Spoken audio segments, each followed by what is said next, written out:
Can you hear me, Mr. Askin? Well, we're frozen. Okay, the chair now recognizes Mr. Clyde. He's now recognized for 5 minutes. Mr. Clyde.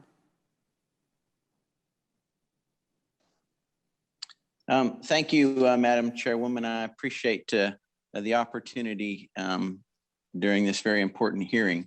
I think that we should be reducing the size of federal government and going back to the 18 enumerated powers in the Constitution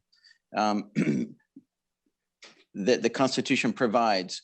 The American people deserve a government that doesn't overburden them with excessive regulation, because we want to live our lives as free of government as possible.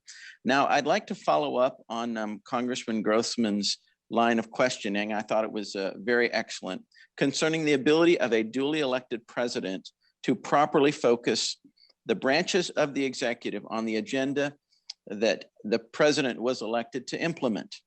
So my question would be to Mr. Smith.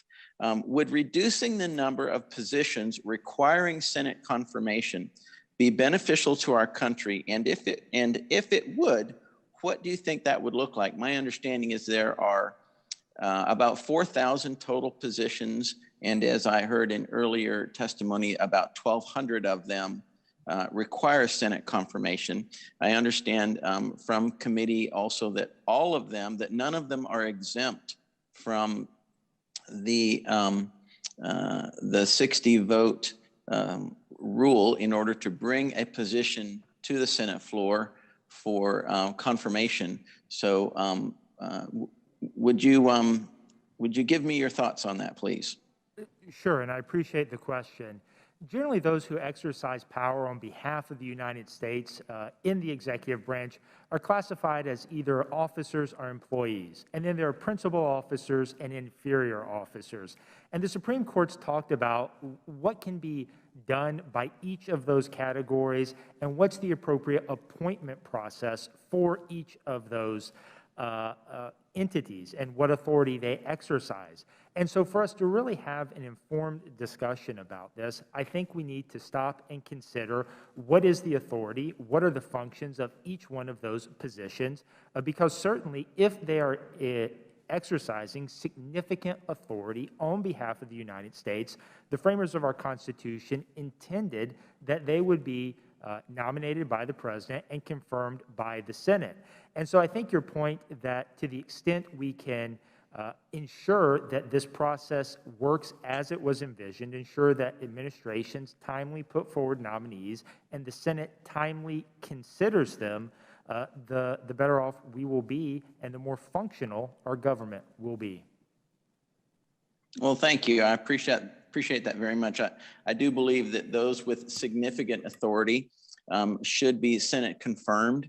But I also see that that an executive branch can be that it can be difficult for an executive branch to get their policies implemented when you have bureaucrats in the executive branch that basically want to resist. Now, I've got a question also for Elizabeth Hempowitz. You are the Director of Public Policy Project on Government Oversight. And I understand that that earlier this year, you had the opportunity to speak in the House Budget Committee about a particular publication that you had. Organizations like yours, the Project on Government Oversight, offer valuable support to efforts of Congress and Inspector Generals to root out waste, fraud, and abuse in government.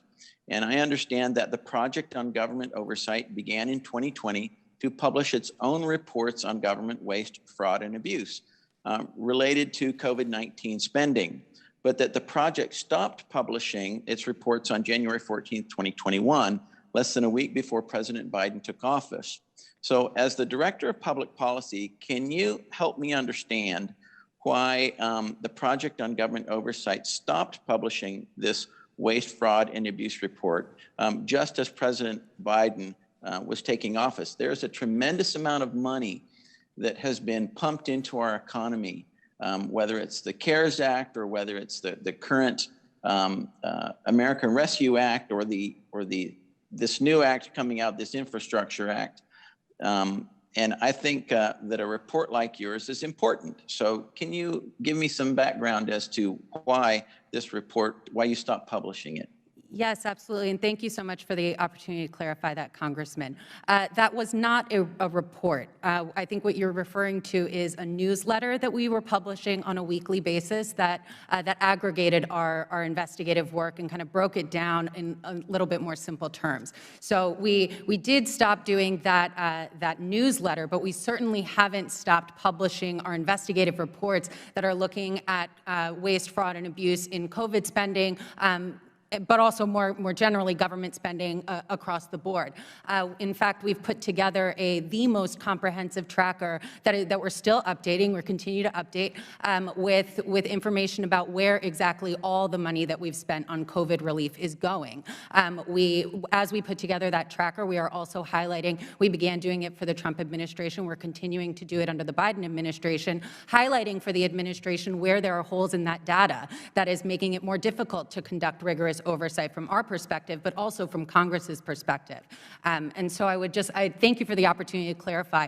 We absolutely have not stopped doing our investigative work on COVID relief or broadly on the federal government more generally. What we did stop doing was publishing that one weekly newsletter because frankly— Okay, well, let me ask you this. How does the public get to see that?